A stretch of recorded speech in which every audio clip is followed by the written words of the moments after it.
حسبتم أن تدخلوا الجنة ولما يعلم الله الذين جاهدوا منكم ويعلم الصابرين ولقد كنتم تمنون الموت من قبل أن تلقوه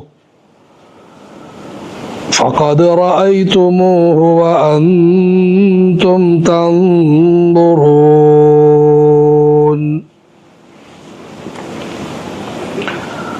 أم حسبتم നിങ്ങൾ വിചാരിക്കുകയാണോ അൻ തദ്ഖുലുൽ ജന്ന നിങ്ങൾ സ്വർഗത്തിലേക്ക് പ്രവേശിക്കാമെന്ന് വിചാരിക്കുകയാണോ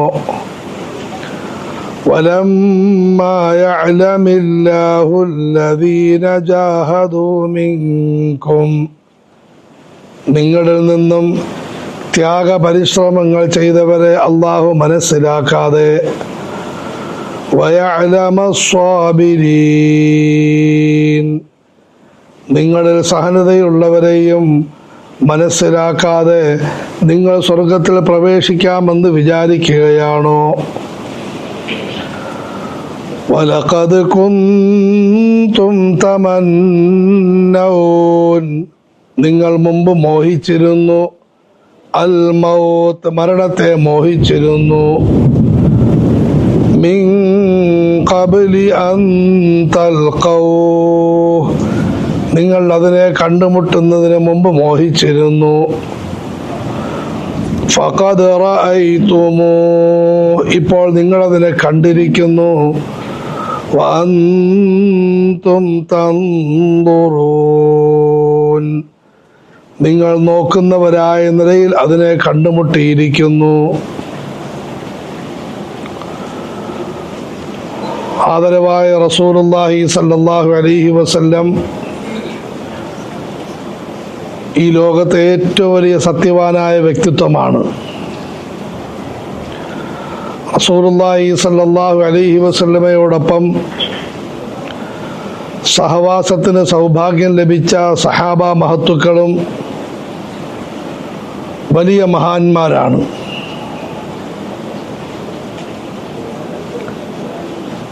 ഇങ്ങനെയുള്ളവർ ഉഹദ് യുദ്ധം പോലുള്ള സന്ദർഭങ്ങളിൽ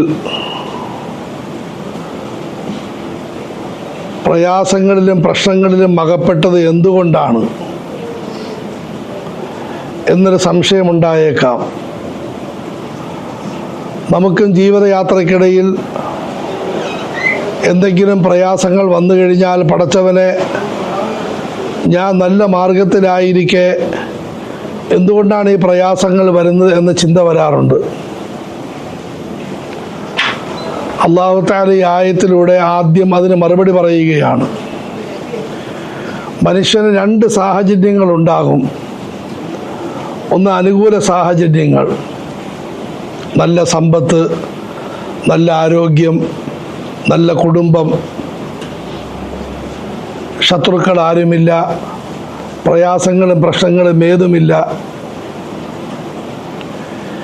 ഈ സമയത്ത് മനുഷ്യൻ സ്വാഭാവികമായി നല്ല വഴിയിൽ തന്നെ മുമ്പോട്ട് നീങ്ങും. എന്നാൽ ഒരു മനുഷ്യൻ്റെ ശരിയായ ഗുണങ്ങൾ മനസ്സിലാക്കാൻ സാധിക്കുന്നത് പ്രയാസങ്ങളുടെയും പ്രശ്നങ്ങളുടെയും സന്ദർഭത്തിലാണ്. ദുഃഖങ്ങളുടെയും ദുരിതങ്ങളുടെയും അവസരങ്ങളിലാണ്. ഉദാഹരണത്തിന് നമുക്ക് എല്ലാവിധ അനുകൂല സാഹചര്യങ്ങളുമുണ്ട്.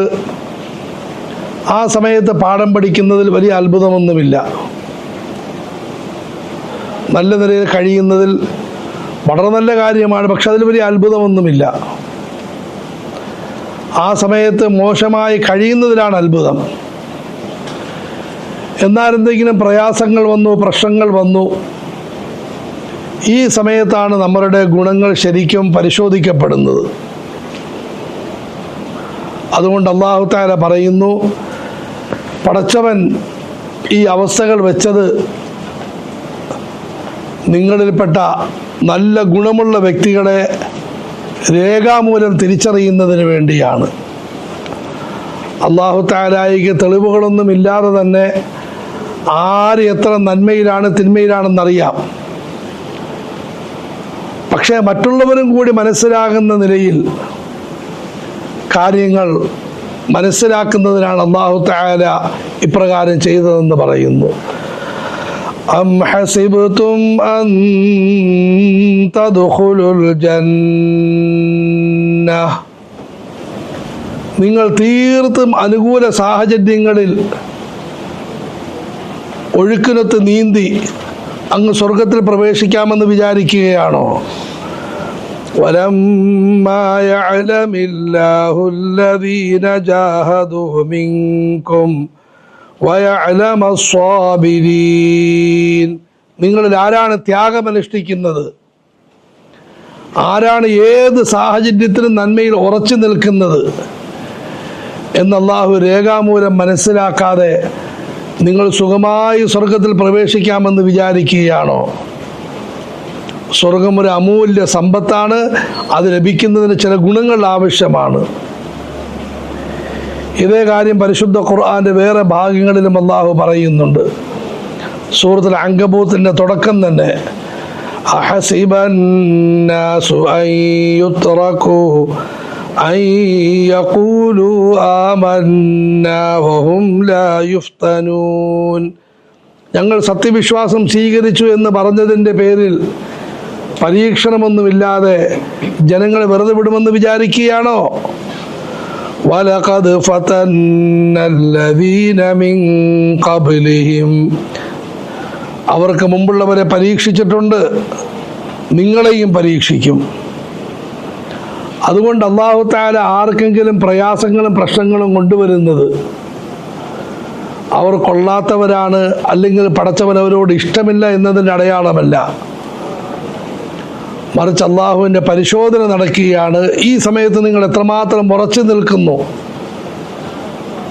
നന്മയിൽ നിങ്ങൾ ഉറച്ചു നിൽക്കുന്നു എന്ന് പടച്ചവൻ പരിശോധിക്കുകയാണ്. അം ഹസിബ്തും അൻ തദ്ഖുലുൽ ജന്നത വലമ്മാ യഅലമില്ലാഹു അല്ലദീന ജാഹദൂ മിൻകും വയഅലമസ് സ്വാബിരീൻ, ഉന്നത സ്ഥാനമാണ് രക്തസാക്ഷിത്വത്തിൻ്റേത്, പടച്ചവൻ്റെ മാർഗത്തിലുള്ള ത്യാഗത്തിൻ്റേത്. അതുപോലെ ദീനിൽ ഏത് സാഹചര്യത്തിലും അടിയുറച്ച് നിൽക്കുക എന്നത്, അത് ലഭിക്കാൻ കുറേ ഗുണങ്ങൾ ഉണ്ടായിത്തീരണം. ആ ഗുണങ്ങൾ നിങ്ങൾക്ക് എത്രമാത്രമുണ്ട് എന്ന് പടച്ചവൻ പരീക്ഷിക്കുകയാണ്. അതുകൊണ്ട് നിങ്ങൾ ആ ഗുണം ഉണ്ടാക്കിയെടുക്കും. ആദരവായ റസൂലുള്ളാഹി സ്വല്ലല്ലാഹു അലൈഹി വസല്ലം മരളി, അള്ളാഹു സ്വർഗത്തിന് ധാരാളം സ്ഥാനങ്ങൾ നൽകിയിട്ടുണ്ട്. ദീനിൻ്റെ മാർഗത്തിൽ ജിഹാദ് ചെയ്യുന്നവർക്ക്, ത്യാഗം ചെയ്യുന്നവർക്ക് അതിൽ ഉന്നത സ്ഥാനമാണ് അല്ലാഹു തആല വെച്ചിരിക്കുന്നത്. റസൂലുള്ളാഹി സ്വല്ലല്ലാഹു അലൈഹി വസല്ലം മരളി, അല്ലാഹു തആല ആളുകളെ പരീക്ഷിക്കും. എന്നിട്ട് മലക്കുകളോട് ചോദിക്കും അവരുടെ പ്രതികരണം എങ്ങനെയായിരുന്നു. ചിലരുടെ മക്കളെ അള്ളാഹു മരിപ്പിക്കും. എന്നിട്ട് അള്ളാഹു ചോദിക്കും മലക്കുകളോട് അവരെന്ത് പ്രതികരിച്ചു. അള്ളാഹുവെ, മകൻ മരിച്ച സമയത്ത് നിന്നെ വാഴ്ത്തുകയും പുകഴ്ത്തുകയും ചെയ്തു. അള്ളാഹു അവന് സ്വർഗത്തിൽ ഒരു വീട് പണിതിട്ട് സ്തുതിയുടെ വീട് എന്ന വീടിന് പേര് വെക്കുന്നതാണെന്ന് റസൂലുള്ളാഹി സ്വല്ലല്ലാഹു അലൈഹി വസല്ലം. അതുകൊണ്ട് നമ്മൾ പടച്ചവൻ്റെ മാർഗത്തിൽ ത്യാഗം ചെയ്യാൻ സന്നദ്ധരാകണം. ഏത് സാഹചര്യത്തിലും നന്മയിൽ ഉറച്ചു നിൽക്കാൻ തയ്യാറാകണം. അവിടെ നിന്നുമാണ് വിജയത്തിൻ്റെ കവാടങ്ങൾ, പടച്ചവൻ്റെ സ്വീകാര്യതയുടെ അവസ്ഥകൾക്ക് തുടക്കം കുറിക്കുന്നത്. വലഖദ് കുൻതും തമന്നൗനൽ മൗത മിൻ ഖബ്ലി അൻ തൽഖൗഹു ഫഖദ് റഅയ്തുമൂഹു വഅൻതും തൻദുറൂൻ, ഇതിനു മുമ്പ് നിങ്ങൾ മരണത്തെ മോഹിച്ചിരുന്നു. മരണത്തെ കണ്ടുമുട്ടുന്നതിന് മുമ്പ് നിങ്ങൾ മരണത്തെ മോഹിച്ചിരുന്നു. ഇപ്പോൾ ഇതാ ആ മരണത്തെ നിങ്ങൾ നേർക്ക് നേരെ കണ്ടുമുട്ടിയിരിക്കുകയാണ്. ഉഹദിൽ സംഭവിച്ച സഹാബാക്കളുടെ ത്യാഗത്തിൻ്റെ മറ്റൊരു വശം അള്ളാഹു പറയുകയാണ്. ഉഹദിന് മുമ്പ് ബദർ സംഭവിക്കുകയുണ്ടായി. അതിൽ പങ്കെടുത്ത സഹാബാക്കളെ പറ്റി ആദരവായ റസൂലുള്ളാഹി സ്വല്ലല്ലാഹു അലൈഹി വസല്ലം വളരെയധികം വാഴ്ത്തിയും പുകഴ്ത്തിയും പറഞ്ഞു. ഈ സമയത്ത് ഉഹദിൽ പങ്കെടുക്കാത്ത സഹാബാക്കൾക്ക് വലിയ ദുഃഖമുണ്ടായി. അങ്ങനെ അവർ അള്ളാഹുവിനോട് ദുആ ചെയ്യാൻ തുടങ്ങി. പടച്ചവനെ, എത്രയും പെട്ടെന്ന് ഞങ്ങൾക്ക് ശത്രുക്കളുമായി കണ്ടുമുട്ടാൻ ഒരവസരം നീ ഒരുക്കിത്തരണം. അള്ളാഹു തആല പറയുന്നു, നിങ്ങളുടെ ആഗ്രഹം പോലെ ആ കാര്യം പടച്ചവൻ നൽകിയതാണ്. ഇതിൽ നിന്നും വലിയ രണ്ട് കാര്യങ്ങൾ മനസ്സിലാകുന്നു. ഒന്ന്, പ്രയാസങ്ങളും പ്രശ്നങ്ങളും മോഹിക്കാൻ പാടില്ല. ആദരവായ റസൂലുള്ളാഹി സ്വല്ലല്ലാഹു അലൈഹി വസല്ലമയുടെ ആരെങ്കിലും പ്രത്യേകിച്ചും ഭൗതികമായി പ്രയാസപ്പെടുന്നു, അല്ലെങ്കിൽ ദീനില്ലാത്ത അവസ്ഥയിൽ നടക്കുന്നു, ഒരിക്കലും അത് മോഹിക്കാൻ പാടില്ല.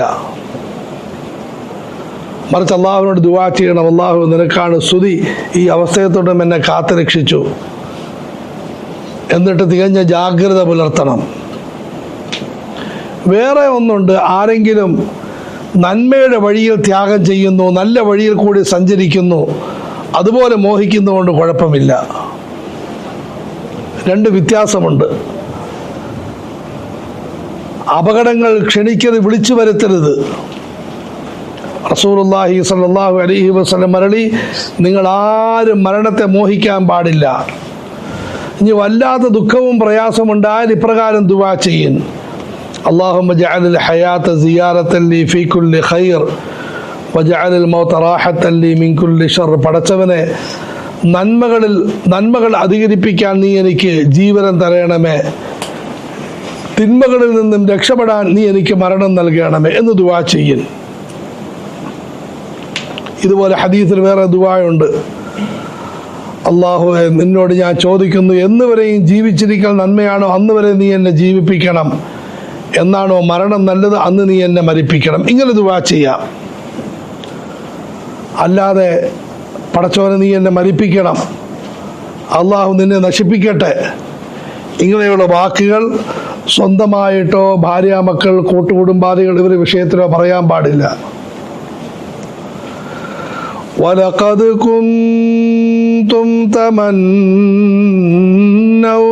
മൗത മിൻ ഖബ്ലി അൻ തൽഖൗ. നിങ്ങൾ മരണത്തെ കണ്ടുമുട്ടുന്നതിന് മുമ്പ് നിങ്ങൾ അതിനെ മോഹിച്ചിരുന്നു. നല്ല മരണത്തെ നിങ്ങൾ കണ്ടുമുട്ടുന്നതിന് മുമ്പ് മോഹിച്ചു, അത് വളരെ നല്ല കാര്യം. فقد رأيتموه وأنتم تنظرون.